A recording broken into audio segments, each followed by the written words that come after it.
Hello friends, welcome back to diplomatic Manthan. मेरा नाम है अमन सिंह। आज की जो वीडियो होने वाली है वो बेसिकली जो 2025 में प्रीलिम्स दे रहे हैं उनके लिए होने वाली है। एक शॉर्टकट या शॉर्टकट तो नहीं कहूँगा, एक कॉमन सेंस का मेथड लेके आया हूँ कि कॉमन सेंस का यूज़ करके आप किस तरीके से यूपीएससी के जो क्वेश्चंस हैं उसको टैकल कर सकते हो।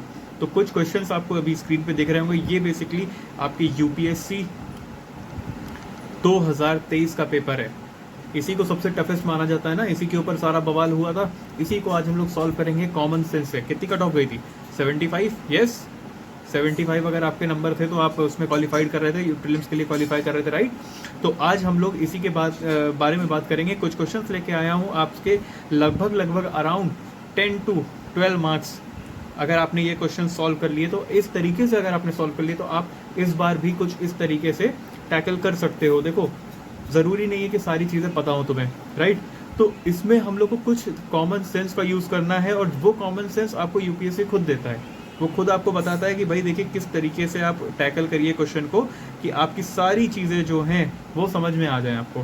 भाई सारे 100 क्वेश्चंस आपके डुएबल नहीं होते हैं, लेकिन कुछ क्वेश्चंस में अगर आप थोड़ा सा कॉमन सेंस लगा लोगे ना तो आपके 10 से 12 मार्क्स जो हैं वो बढ़ना तय हैं, ये बढ़ जाएंगे।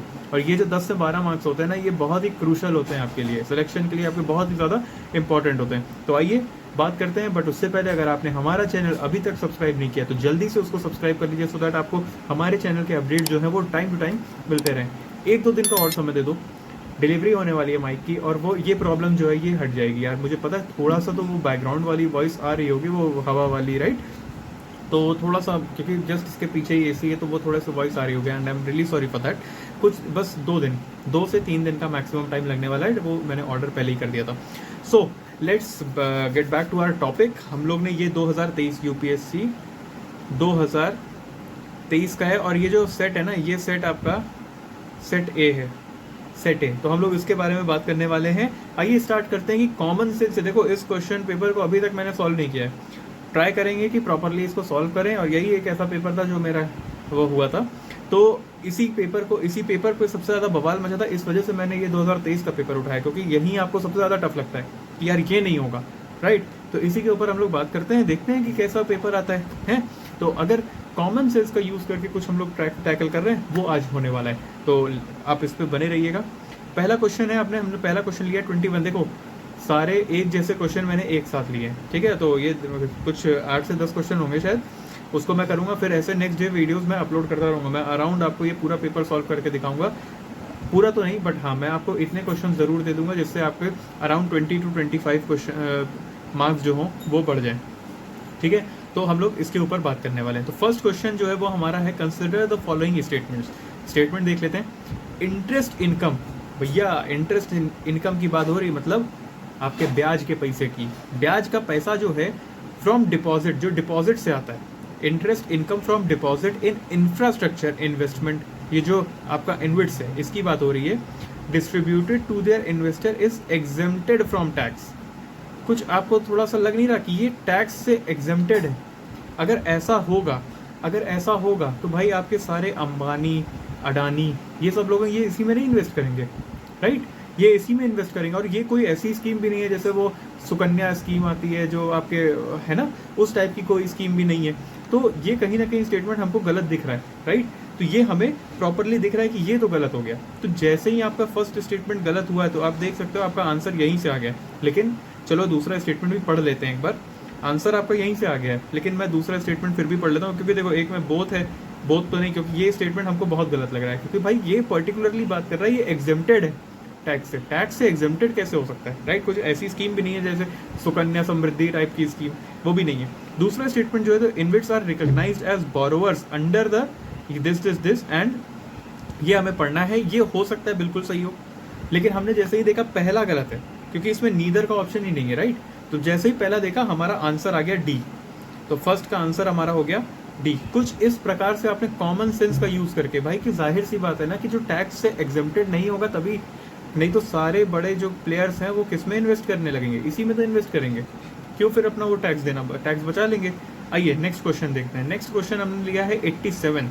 इसमें हमें क्या कह रहा है, इसमें भी देखो मैंने वही स्टेटमेंट एजर्शन वाला टाइप का क्वेश्चन लिया है, बोथ और स्टेटमेंट 1 करेक्ट 2 करेक्ट ऐसे वाला। तो recently United states of America USA और यूरोपियन यूनियन जो है उसने लॉन्च किया है trade and technology council. Possible है, हो सकता है किया हो, बिल्कुल ठीक है, हम लोग को अभी नहीं पता है उसने क्या लॉन्च किया है। ट्रेड एंड टेक्नोलॉजी काउंसिल किया होगा, बिल्कुल पॉसिबिलिटी है यार, पता नहीं मुझे, ठीक है ठीक है, अभी हमें ये नहीं पता तो हम आगे का देख लेते हैं। हमने क्या देखा, हमने देखा उसके बाद कि दूसरा स्टेटमेंट जो है वो है USA and EU claim that through this they are trying to bring technological progress and physical productivity under their control। मतलब वो चाहेंगे ज़रूर, बट तुम्हें ये स्टेटमेंट लग रहा है वो क्या चाह रहे हैं? वो चाह रहे हैं कि जो फिजिकल टेक्नोलॉजी है, जो भी टेक्नोलॉजी है, जो भी टेक्नोलॉजी है वो अपने अंडर ले आए, अपने कंट्रोल में ले आए। ये पॉसिबल है, ये टेक्निकली पॉसिबल है, वो चाहते होंगे ज़रूर से, लेकिन ये क्या टेक्निकली पॉसिबल लग रहा है तुम्हें? डेफिनेटली नहीं यार। वो अपने अंडर कंट्रोल कैसे ले आएंगे? इतनी सारी टेक्नोलॉजी आ रही डेली, वो अपने अंडर कैसे लेके आ सकते हैं? नहीं लेके आ सकते ना, राइट। तो हमें पहला स्टेटमेंट तो नहीं पता, लेकिन दूसरा हमें ज़रूर पता लग गया कि गलत है। तो इसी के साथ हमारा आंसर आ गया कि भाई हमारा जो आंसर है वो पहला क्या है, सी। क्यों? क्योंकि स्टेटमेंट 1 तो हमें करेक्ट लग ही रहा था उस टाइम पे भी, लेकिन 2 तो बिल्कुल इनकरेक्ट है, राइट। इस तरीके से हमें कॉमन सेंस का यूज़ करना है। इसी तरीके के क्वेश्चंस आते हैं और यही क्वेश्चंस में आप लोग को दिक्कत होने वाली है, ठीक है। तो इसको जो क्वेश्चन भाई तुम्हें नहीं पता है उसको कॉमन सेंस लगा के देखो।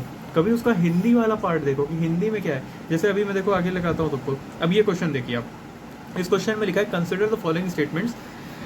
अब देखो, अब सच बता रहा हूँ, मुझे ये जो मार्सुपियल्स है ना, इसका मीनिंग नहीं पता था, लिटरली नहीं पता था। जब हिंदी वाला देखा तब पता लगा। अब सुनो, marsupials are not naturally found in India. Maybe भाई नेचुरली की बात कर रहा है वो, नेचुरली की हो सकता है उसको उठा के जू में ले आए हैं, कहीं से लेके आ गए। जैसे कूनो नेशनल पार्क में हम लोग ने लेके आया ना चीता वगैरह, वो लेके आए, कहीं बाहर से लेके आए, अफ्रीका वगैरह से लेके आए, वो हो सकता है। लेकिन नेचुरली यहाँ पे नहीं मिला, तो मार्सुपियल्स होगा कुछ जो कि यहाँ पे नहीं मिल रहा है।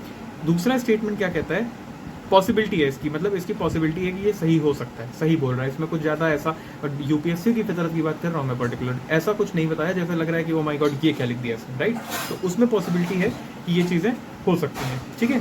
दूसरा स्टेटमेंट इसने क्या दिया है, दूसरा स्टेटमेंट इसने दिया है कि marsupials can thrive only in mountain grasslands with, देखो पहला तो आ गया ओनली इन माउंटेन ग्रासलैंड्स, सिर्फ इसी ग्रासलैंड में। पॉसिबिलिटी क्या पता भाई कि यहीं पे हो सकते हो, लेकिन जो दूसरा है इसने वर्ड यूज किया विद नो प्रेडेटर्स। अरे क्या पता भाई, क्या पता कोई एक मार्सुपियल रह गया हो जिसकी वजह से क्या हो रहा हो, जिसकी वजह से वो प्रेडेटर उसको रह रहा हो, वहाँ पे कुछ ऐसा हो जो खा जाए। यार ये तुमने कैसे देख लिया, जबकि यहाँ पे अभी तक खोज तो पूरी हुई नहीं है ना, प्रॉपरली तो पूरी चीज़ें नहीं खोज दी गई है ना, सारी चीज़ें अभी तक फाइंड आउट नहीं हुई हैं। तो क्या पता कोई एक प्रेडेटर हो, कुछ भी एक हो सकता है, राइट। तो इस वजह से ये स्टेटमेंट जो है ये कहीं ना कहीं गलत है।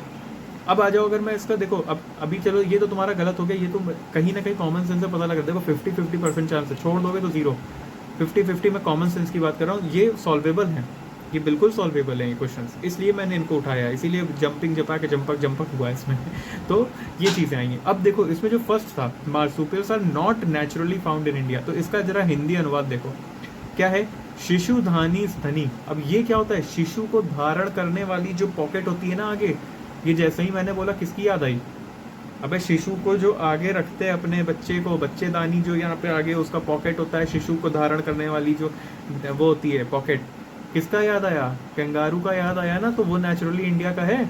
That's it, here is your answer. तो आंसर क्या गया आपका, सी। बिल्कुल समझ में आ रहा है। तो इसलिए मैं कह रहा हूँ कि ये जो हिंदी अनुवाद है ना, ये भी बहुत इंपॉर्टेंट है, इसी को मार्सुपियल कहते हैं। मैंने हिंदी अनुवाद से ही इसको पता किया था कि अच्छा इसका आंसर तो ये पॉसिबिलिटी है होना, राइट। तो इस तरीके से आपको टैकल करना है क्वेश्चंस को, कुछ इस प्रकार से जब देखोगे ना तो आपकी चीज़ें ज़्यादा बेटर होंगी, फिर आप ज़्यादा बेटर इसको सॉल्व कर पाओगे। चलो आगे देखते हैं कौन सा क्वेश्चन है। अब ये जो क्वेश्चन है ना, ये मैं तुम्हें लिख के दे रहा हूँ कि ये सिर्फ इंग्लिश वाला पढ़ो और फिर हिंदी वाला पढ़ो। हिंदी वाला पढ़ोगे आपका आंसर 1 मिनट में निकलेगा, 1 मिनट भी नहीं लगेगा, सॉरी 1 सेकंड में निकलेगा। चलो देख लेते हैं एक बार। Which one of the following is the best example of repeated falls in the sea level giving rise to present day extensive marshland. Extensive marshland की बात हो रही, गुजरातियों कहाँ गए, एक्सटेंसिव मार्शलैंड की बात हो रही, मार्शलैंड। अब चलो इसका जरा एक बार हिंदी देख लेते हैं। एक इसमें पढ़िए, निम्नलिखित में से कौन सा एक समुद्र स्तर, कौन सा इसमें गिरावट आती है, इसमें समुद्र के स्तर में गिरावट आती है। फिर उसके बाद सर्वोत्तम जो उदाहरण है वो किसका है, वर्तमान समय के कच्छ भूमि। कच्छ भूमि क्या आंसर दिख रहा है, दिख रहा है या नहीं, डी आंसर आ रहा है या नहीं। सो इसमें हमारा आंसर क्या हो गया, डी। यार ये तो एकदम प्रॉपर, आप देख रहे हो हिंदी वालों के लिए 99 क्वेश्चंस आए थे, हिंदी वालों के लिए कहीं ना कहीं क्वेश्चन जो थे वो 99 थे, राइट। यही चीज़ें हमें करनी है, हमें बस एक बार देखना है कि यार पहले आप देखो जो आपको क्वेश्चंस आते हैं प्रॉपरली आप उनको प्रॉपरली आप कर लो, उनको अच्छे से कर लो, उसका कोई इशू नहीं है। फिर उसके बाद क्या करिए, उसके बाद आप ट्राई करिए कि जो क्वेश्चन आपको नहीं आ रहे हैं उस पर आप ट्रिक लगा के देखिए, ये कॉमन सेंस लगाइए, ये ट्रिक भी नहीं है basically, this is not a trick, this is just using of common sense. आप अपना कॉमन सेंस यूज़ करिए, इसमें थोड़ा बहुत कॉमन सेंस यूज़ करोगे ना तो शायद क्वेश्चन बढ़ जाए और आपके कम से कम 6 से 8 नंबर बढ़ जाएँ। तो 6 से 8 नंबर काफ़ी होते हैं यार एक कट ऑफ क्लियर करवाने के लिए, 6 से 8 number is a very good number, समझ लो। तो इस तरीके से सॉल्व करना है, कुछ क्वेश्चन को आपको ऐसे लेना है। आइए देखते हैं नेक्स्ट, फिर आता है हमारा स्टेटमेंट वाला क्वेश्चन। अब ये जो स्टेटमेंट वाला क्वेश्चन है, ये जो स्टेटमेंट वाला क्वेश्चन है इसमें क्या बोला है, अब सुनो ध्यान से देखना है इस क्वेश्चन को। इसमें बोला है, मैं स्टेटमेंट पूरा ले लेता हूँ। इसमें बोला है इंडिया, पहला स्टेटमेंट क्या है, India despite having uranium deposits depends on coal for most of its electricity, most of its electricity. Possibility है भाई, जाहिर सी बात है, और ये कॉमन सेंस है। हम लोग किसके लिए, कोल पे ही तो डिपेंड करते हैं हम लोग अभी भी तो कोल पे ही इस पे डिपेंड कर रहे हैं, कोल पे ही ना कहीं डिपेंड कर रहे हैं। और इसने कोई ऐसा नंबर तो दिया नहीं है कि ये ऐसा कुछ नंबर, उसने बोला most of the electricity production, most बोल दिया है, तो most is a common word, हो सकता है कितना भी हो सकता है, पॉसिबिलिटी है ना, तो मोस्ट है, तो हो सकता है ये स्टेटमेंट सही हो, नो डाउट। अब हमने क्या करना है, हमने देखना है दूसरा स्टेटमेंट क्या है। हमने देखा कि जो दूसरा स्टेटमेंट है उसमें बोला है, अब देखिए, uranium enriched to the extent of at least 60%, मतलब कम से कम 60%, मतलब अगर 59.9% है तो भी ये नहीं होगा। क्या लग रहा है, अगर ये 59.9% भी है तो भी ये नहीं माना जाएगा, ये इतने परसेंट में भी नहीं हो पाएगा। तो क्या ये सही लग रहा है, ये भी नहीं सही लग रहा। चलो थोड़ा सा ज्ञान दे देता हूँ।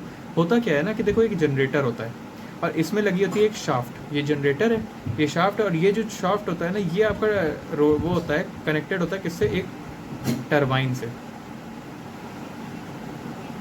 कुछ एक इस तरीके की टरबाइन होती है। यार मैंने थोड़ा ख़राब बना दिया है, बस थोड़ा सा, कुछ इस तरीके से भी टरबाइन होती है, राइट। और ये टरबाइन घूमती कैसे, ये घूमेगी, जब ये रोटेट करेगी तो क्या होगा, इसमें बिजली पैदा होगी। ये क्या होगा, या तो इसमें पानी डाल दो, या तो इसमें डैम बना दो, डैम से ये घूम जाएगी, है ना, ये पानी है, ये लो, ये या तो डैम लगा दिया, या तो क्या कर सकते हो, दूसरी किससे घूम सकते हैं, स्टीम से। अब स्टीम कैसे पैदा करोगे, आग जलाओगे ना, यहाँ पे हमने कोल जलाया और यहाँ पे स्टीम पैदा हो गई, स्टीम पैदा हो गई, ठीक है, स्टीम पैदा हो गई। अब क्या होता है कि ये जो कोल है, इसका कहने का क्या मतलब है, इसके साथ और किस चीज़ से आप कर सकते हो, इसके साथ हम लोग यूज़ कर सकते हैं न्यूक्लियर, मतलब यूरेनियम वगैरह। इसका कहना ये है कि यूरेनियम में एटलीस्ट 60%, मतलब 60% होना ही चाहिए, नहीं तो अगर 59.9 है तो ये नहीं होगा। क्या ऐसा हो सकता है भाई, हो सकता है हम लोग 58% यूज़ करें, बिजली कम बने, है ना, हो सकता है बिजली कम पड़े, इलेक्ट्रिसिटी जो होगी वो कम बनेगी, लेकिन ऐसा तो नहीं हो सकता ना कि इलेक्ट्रिसिटी प्रोड्यूस ही ना हो, ये तो पॉसिबल ही नहीं है, राइट। तो यही चीज़ हम बता रहे हैं। तो कहीं ना कहीं आपको ये स्टेटमेंट इसका गलत नहीं लग रहा है, तो इसके साथ ही जैसे ही वो स्टेटमेंट गलत हुआ तो statement 2 is incorrect, C is our answer. देख रहे हो किस तरीके से क्वेश्चन सॉल्व हो रहे हैं। ये आपके क्वेश्चन अभी तक कितने हम लोग ने कर लिए हैं, हम लोग ने ये एक 11th वाला 1 2 देन ये 3 ये 4 5 क्वेश्चन सॉल्व कर लिए, मतलब 10 नंबर तो ऐसे ही आ गए। 10 नंबर का जितना भी था तुम्हारा 10 मार्क्स जो है वो ऐसे ही बढ़ गए, 2 नंबर होता है ना, तो सोचो ऐसे ही बढ़ गए। आते हैं देखते हैं नेक्स्ट क्वेश्चन। नेक्स्ट इज 88 वाला अपना, देखते, ये 2023 का है आपका पेपर, मैं बार बार बोल रहा हूँ, मैं अभी ये करा रहा हूँ। जो लोग भी देख रहे हो मेरी वीडियो को, ये बिल्कुल फॉलो करिएगा इस चीज़ को, और ये बहुत अच्छा काम करता है, मैंने खुद ने ही अप्लाई किया, बहुत अच्छा काम करता है, लिटरली बहुत अच्छा काम करता है। आइए देखते हैं इसमें क्या दिया, India accounts for 3.2% again data, ये जो क्वेश्चन होते हैं ना डेटा वाले भाई, नरक है ये, नरक, लिटरली नरक है। यूपीएससी की जो फितरत है ना, वो डेटा के साथ खेलता है। तुम्हारे जो भी डेटा होगा ना उसके साथ खेलेगा। और मैं तुम्हें लिख के दे रहा हूँ, 99.99% जब वो डेटा देता है तो उस पर सतर्क हो जाया करो। या तो उस क्वेश्चन को अटेम्प्ट ही मत करो, या अटेम्प्ट करो तो तब करो जब प्रॉपरली, क्योंकि मैंने भी बहुत रटे हैं ये डेटा वाले क्वेश्चन, कहीं ना कहीं वो खेल जाता है। ठीक है, ये नहीं कहूँगा कि 100% वो गलत ही होते हैं, 99.99% वो गलत होते हैं। बात करते हैं, India accounts for 3.2% of global export of goods. देख रहे हो, तीन ऐसे स्टेट। पहली बात तो 3.2%, मतलब 3.1 भी नहीं, 3.2 particular, 3.2, 3.2% particularly. Then global export, हो सकता है भाई वो इम्पोर्ट हो, अब चलो ठीक है हम कहते हैं एक्सपोर्ट ही है। फिर हो सकता है वो गुड्स की जगह सर्विसेज हो गया ना, क्वेश्चन मार्क बन गया ना दिमाग में। एक साला एक नंबर, एक लाइन का स्टेटमेंट, इतना उसमें क्वेश्चन मार्क बना दिया। यही चीज़ हो रही है। आइए दूसरा देखते हैं, मैनी लोकल, इसमें खेल गया, इसमें खेल गया वो मैनी। फिर दूसरा क्या यूज़ किया, सम। पहले यूज़ किया मैनी, बहुत सारी, मैनी। फिर उसके बाद some foreign companies operating in India have taken advantages in India's production linked incentive scheme. मतलब जितना प्रोडक्शन करेंगे उतना इंसेंटिव मिलेगा। लग रहा है ना डिप्लोमेटिक स्टेटमेंट है ये, सही लग रहा है ना, लग रहा है कि नहीं, ये हो रहा है ना। तो पहला स्टेटमेंट तो गलत हो गया ना, अब दूसरा स्टेटमेंट सही है, राइट, यही चीज़ हुआ। तो आंसर क्या आ गया, डी। सिंपली यार, बहुत इजी है ये। अब देखिए ना, इतने सारे स्टेटमेंट जो डेटा के स्टेटमेंट्स हैं वो इतने सारे हैं, तो कहीं ना कहीं लग नहीं रहा कि यार एक क्वेश्चन बन जाएगा कि यार क्या पता, राइट। इसीलिए मैं बार बार कह रहा हूँ। और जो सेकंड स्टेटमेंट है थोड़ा डिप्लोमेसी से रिलेटेड नहीं लग रहा है। देखो, मैनी यूज़ कर लिया, सम यूज़ कर लिया, फिर ऑपरेटिंग इन इंडिया, हाँ जितना प्रोडक्शन किया उतना ही आपको क्या मिला, इंसेंटिव, उतना ही इंसेंटिव मिल गया। दिस इज द थिंग, ऐसे आपको टैकल करना है। क्वेश्चन कुछ इस प्रकार से टैकल होंगे। It is not very easy but it is not very tough also. भाई 12 नंबर तो अभी अभी सही हो गए, 12 नंबर तो बिल्कुल सही कह रहे हो यार तुम लोग कि हाँ आंसर की पता है। बट तुम्हें नहीं लगता कि थोड़ा दिमाग, देखो एक चीज़ याद रखना कि जो डेटा होते हैं ना, कितना भी रट लो, उस टाइम पे जब पेपर देने बैठे हो उस टाइम पे याद आए वो डेटा, वो बहुत इंपॉर्टेंट चीज़ है। वहाँ पे ना कुछ ऐसे कॉमन सेंस काम आते हैं, और बिल्कुल काम आते हैं। जिसको लग रहा है ना कि ये नहीं काम आएंगे, ये अभी आपको आंसर्स पता है इस वजह से, तो वो आंसर्स मैंने किए हैं इस वजह से मुझे पता है, ठीक है, वो मैं पहले भी निकाल चुके हैं, इस वजह से ये चीज़ें आई हैं। तो आप इस तरीके से इस कुछ देखो, ये तो नहीं कहूँगा यार कि हाँ it will work for all the question, but अगर तुम्हारा इसकी वजह से 6 से 10 नंबर बढ़ सकता है, अगर 6 से 10 मार्क्स इसकी वजह से बढ़ सकते हैं, तो इज़ देयर एनी प्रॉब्लम, कोई प्रॉब्लम है नहीं ना, तो बस करिए फिर शांति से। एक और देखते हैं, 71 देखते हैं। इसके बाद क्या लिखा है इसमें देखिए क्या लिखा है, इसमें लिखा है consider the following statement with reference to India. साफ इंडिया के रेफरेंस में करना है। अकॉर्डिंग टू माइक्रो, ये एमएसएमई है, ठीक है, डेवलपमेंट एक्ट 2006, हो सकता है कि इस एक्ट से कुछ रिलेटेड इसने बताया है। अब इसने क्या बोला, ये जो मीडियम एंटरप्राइजेज है, जो आपके इन्वेस्टमेंट है प्लांट में, मशीनरी में, ये 15 करोड़ है और 25 करोड़ है। प्लांट में 15 करोड़ है और मशीनरी में 25 करोड़ है, ऐसा इसने बोला है, ठीक है। क्या पता ये मीडियम की जगह स्मॉल हो या ये माइक्रो हो। 15 करोड़ हो सकता है मशीनरी में हो, और जो 25 करोड़ है वो आपका प्लांट में हो, कुछ इस प्रकार से हो सकता है, पॉसिबिलिटी है ना। कहीं बहुत ज़्यादा डेटा वाला यूज़ नहीं हो गया, डर लगने लगा ना इस क्वेश्चन में कि यार ये क्या, इसको होल्ड पे रख लेते हैं, ठीक है, ऑन होल्ड।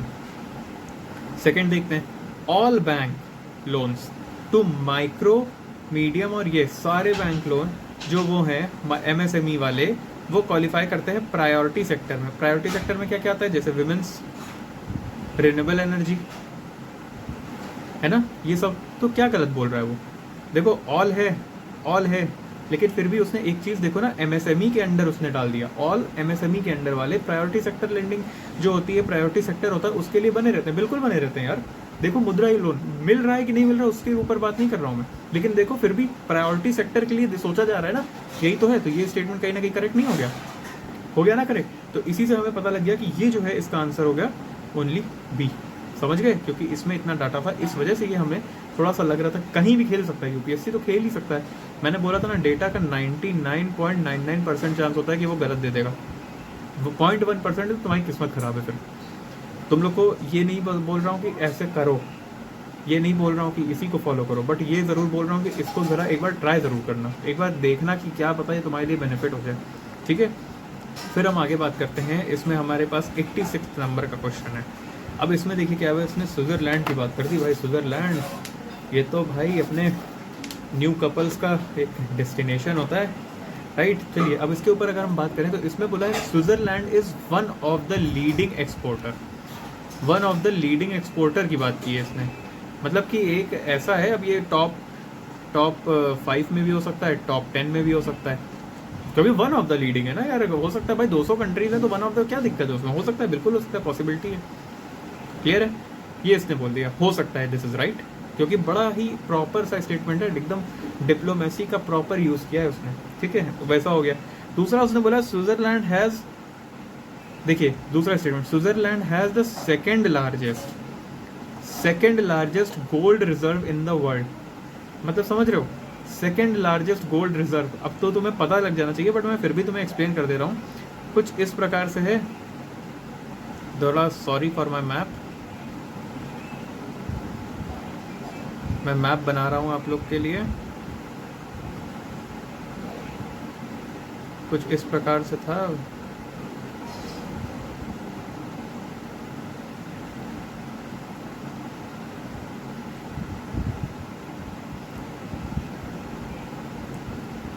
ये थोड़ा सा गलत बन गया है, सॉरी मुझे पता है कि थोड़ा सा दिक्कत किया है, मैं रुक जाओ इस चीज़ को ना ऐसे कर देता हूँ,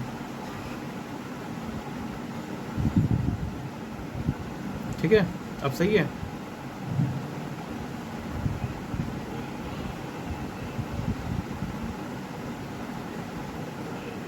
ये आपका इंडिया हो गया, ये आपका इंडोनेशिया वगैरह हो गया, इधर से आएंगे हम ऊपर, इधर से कुछ इस प्रकार से आएंगे नीचे, और ये जापान से होते हुए इधर आ जाएंगे। आपका इधर क्या बन गया है, ऑस्ट्रेलिया वगैरह बन गया है, ठीक है। ये आपका आइलैंड, रुक जाओ इसको भी मैं थोड़ा छोटा कर देता हूँ, और आई एम सॉरी, इस चीज़ पे कोई जज नहीं करेगा मुझे।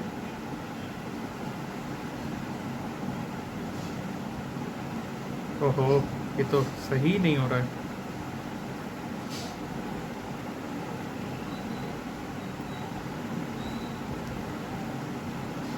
देख रहे हैं ये चीज़ ले ही नहीं रहा, बट आप ऐसे समझ लो, चलो एक काम करते हैं, सही समझते हैं।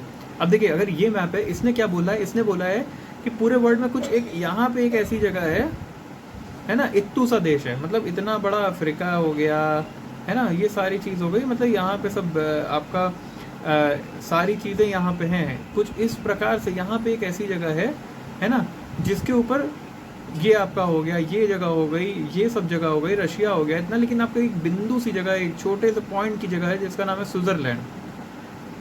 आपका सेकंड लार्जेस्ट जो गोल्ड रिजर्व है वो यहाँ पे है। अब भाई इतना भी भगवान नहीं करेगा ना डिस्क्रिमिनेशन, ठीक है, समझ सकता हूँ, करता है इन टर्म्स ऑफ अपना इन्वायरमेंट एंड ऑल, वहाँ का जो वेदर और बर्फ़ वगैरह रहती है उसके लिए हो सकता है करता हूँ, लेकिन यार गोल्ड रिजर्व, और वो दूसरी चीज़ वो भी नेचुरली पाया जा रहा है। अब नेचुरली यार, मतलब सुना तो हम लोग ने यही पे कि यार अफ्रीका में खदानें मिल रही हैं, है ना, KGF वाला सुने हो सब लोग, यहाँ पे मिल रही है, तो ये सारी चीज़ें हम लोग ने देखी है, बट इतना भी नहीं कि भाई मतलब वहाँ पे मिलेगा और वर्ल्ड लार्जेस्ट, तो ये तो कहीं ना कहीं कॉमन सेंस ही ख़राब हो जा रहा है, दिक्कत कर जा रहा है कि यार ये स्टेटमेंट तो भाई आपका बिल्कुल गलत हो रहा है, वर्ल्ड लार्जेस्ट तो हो ही नहीं सकता। तो इससे जैसे ही वो किया, हमारा statement 2 is incorrect, hence answer is C। समझ रहे हो, देखो किस तरीके से हम लोग ने किया, समझ गए। अभी बैठे बैठे यहाँ पे हम लोग ने अराउंड 8-9 क्वेश्चन किए हैं, लगभग 16 से लेके 18 मार्क्स, ये हम लोग ने कंप्लीट कर लिया। 16 से 18 मार्क्स डेफिनेटली पता है, लेकिन यार अगर इसमें से तुम 4 भी सही कर लेते हो ना, 16 मार्क्स में कह रहा हूँ, मैंने 8 क्वेश्चन अगर करवाए हैं, तो अगर तुम इसमें 4 भी सही कर लेते हो तो भी तो तुम्हारे 8 नंबर आ गए, और माइनस के हुए, माइनस तो कम ही हुए ना तुम्हारे अगर 4 गलत हो गए, समझे। ये तरीका मैं बता रहा हूँ, इसी तरीके की वीडियोस मैं 1-2 दिन और लेके आऊँगा। अभी आज इतनी लेके आया हूँ 8 क्वेश्चंस की, कल मैं 8-9 क्वेश्चंस की और लेके आऊँगा, फिर मैं 8-9 क्वेश्चंस की और लेके आऊँगा। इस तरीके से मैं 2-3 वीडियो डालूंगा, और उसको ध्यान से देखना, 2023 के पेपर की डालूंगा, ठीक है। तो इस तरीके से सॉल्व करेंगे ना जब आप, तो आपको थोड़ा खुद भी कॉन्फिडेंस आएगा, कुछ ट्राई करते रहा करिए, इस तरीके से आपको सॉल्व करना है। कुछ मैंने जो ऑफलाइन स्टूडेंट्स हैं मेरे, उनको पता होगा, मैंने कुछ ना कुछ कॉम्प्रीहेंशन पे भी ट्रिक्स बताई हैं, वो भी कहीं ना कहीं काम करती हैं, बिल्कुल कर, देखो शॉर्टकट कुछ नहीं है, बट कॉमन सेंस तो कुछ है।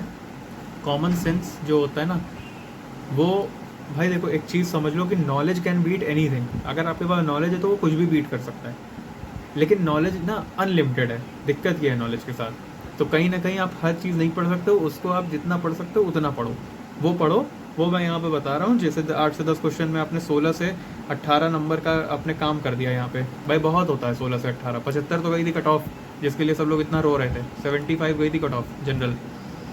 तो 75 कट ऑफ में अगर आपको इस तरीके से लग रहा है कि ये 15-18 क्वेश्चन नंबर ऐसे ही आ जा रहे हैं आपके, तो कहीं ना कहीं आपको ये नहीं लग रहा कि थोड़ा ईजीएस्ट वे है ये, थोड़ा सा बेटर है ये कॉमन सेंस का यूज़ करना। लेकिन हाँ ये है कि नॉलेज जो यूज़ करोगे वो पूरी तरीके से वहाँ पे नहीं बैठता है, वहाँ पे याद नहीं आता है कि क्या करें ऐसा, समझ गए। इस वजह से आई एम टेलिंग यू कि थोड़ा सा कॉमन सेंस का यूज़ करिए, थोड़ा हिंदी अनुवाद भी देखा करिए कि किस तरीके से हिंदी में क्वेश्चन पूछा है, उसके आधे आंसर तो ऐसे ही मिल जाएंगे, है ना। तो ये सारी चीज़ें आपको हमें लगता है समझ में आई होंगी। मैंने एक मेंटोरशिप का प्रोग्राम स्टार्ट किया है, 30 मिनट्स की आपको फ्री कॉल मिलेगी, आप हमारे लिंक से रजिस्टर कर सकते हो, मैं लिंक आपको प्रोवाइड कर दूंगा। वो एक गूगल फॉर्म है, आप उसको फिल करिए, हम लोग आपको मेल करेंगे और मेल के थ्रू हम लोग आपसे कनेक्ट करेंगे जूम या आपके गूगल मीट के थ्रू।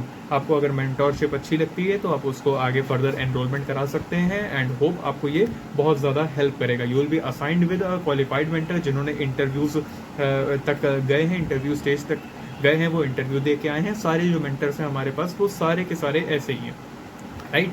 तो will be meeting you in next video, तब तक के लिए थैंक यू, स्टे